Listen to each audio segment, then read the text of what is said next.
बागेश्वर बाबा का ऐसा असर कि सनातन धर्म में बढ़ गई आस्था। बिहार की एक मुस्लिम महिला बन गई हिंदू। जी हाँ, ये सच है। बागेश्वर बाबा की बिहार में ऐसी बहार बह रही है कि राजनीति से लेकर धर्म तक उनका असर साफ साफ दिख रहा है। अभी कुछ दिन पहले बांग्लादेश की एक मुस्लिम महिला पंडित धीरेन्द्र शास्त्री से इतना प्रभावित हुई कि उनके लिए भारत पहुंच गई। बेधड़क कह दिया कि हाँ, मेरी सनातन धर्म में आस्था है। अब कुछ ऐसा ही प्रेम बिहार में दिखा है। बागेश्वर धाम के पंडित धीरेन्द्र शास्त्री के प्रवचन सुनकर मुजफ्फरपुर की 22 साल की रुखसाना रुकमणी बन गई। नमस्कार, मैं अर्पिता और आप देख रहे हैं पीओ भारत। ये खबर सुनकर बागेश्वर बाबा का विरोध करने वालों की छाती पर सांप लौट रहे होंगे। बाबा का विरोध जो बिहार में हुआ, उसका असर ये हुआ कि बाबा की हिंदू ही नहीं मुसलमानों में भी लोकप्रियता हो गई। बिहार की जिस लड़की ने सनातन को अपनाया, उसकी कहानी सुनिए। मुजफ्फरपुर के गिजांस निवासी नौशीन परवीन उर्फ रुखसाना और वैशाली के रहने वाले 25 साल के रोशन की ये कहानी है। जयपुर के SRPS कॉलेज में 2018 में पढ़ाई करने गए थे। दोनों में पहले दोस्ती हुई, फिर यही दोस्ती प्यार में बदल गई। 4 साल दोनों में प्यार रहा। इसके बाद रुखसाना और रोशन ने शादी का फैसला किया।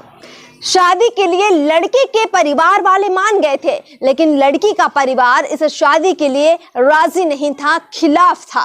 लड़की ने लड़के से कहा कि वो सनातन धर्म अपनाने के बाद ही उससे शादी करेगी। रुखसाना ने पहले सनातन धर्म अपनाया, नाम बदलकर रुकमणी बन गई। रविवार को वैशाली के लालगंज के रेपुरा में अर्धनारीश्वर महादेव मंदिर में दोनों की बकायदा शादी हुई। लड़की ने कहा कि जयपुर में पढ़ाई के दौरान हम दोनों के बीच प्यार हुआ था। हमने शादी का फैसला लिया।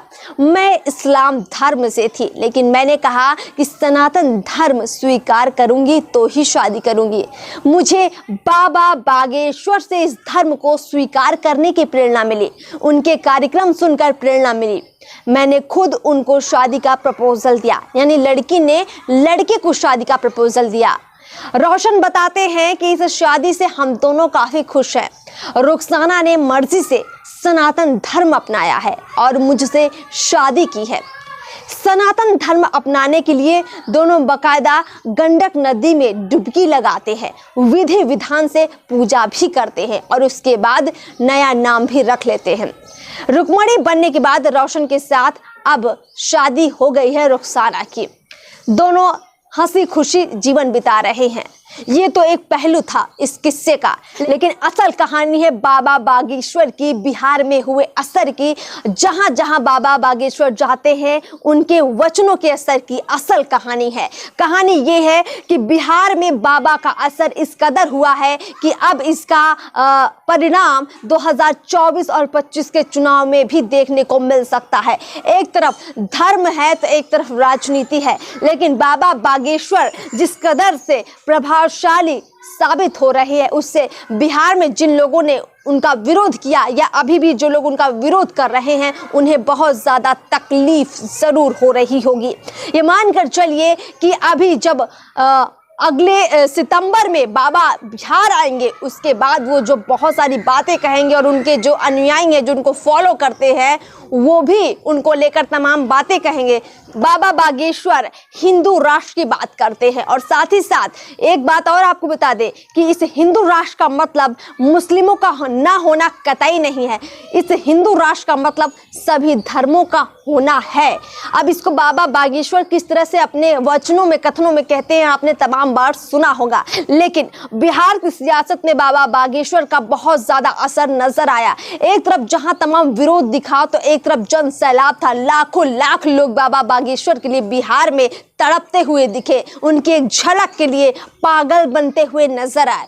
अब राजनीतिक रूप से भी बाबा बिहार में असरदार हो गए हैं। असरदार इसलिए कह रहे हैं कि अब आप उनके किसी भी समर्थक से पूछ लीजिए कि आप किसे चुनिएगा, तो जवाब आपको भी मालूम है कि उनका जवाब क्या होगा। खैर, 2024 में लोकसभा है और 2025 में बिहार विधानसभा चुनाव है और इन चुनाव में बाबा बागेश्वर एक बड़ा फैक्टर बनकर बिहार में निकलकर सामने आ चुके हैं। अब देखना होगा कि सियासत करने वाले लोग अपनी सियासत कैसे बचाएंगे और कुछ लोग अपनी सियासत उनके नाम से कैसे चमकाएंगे। फिलहाल इस खबर में इतना ही। चैनल को सब्सक्राइब कर लीजिए, फेसबुक को फॉलो कीजिए। नमस्कार।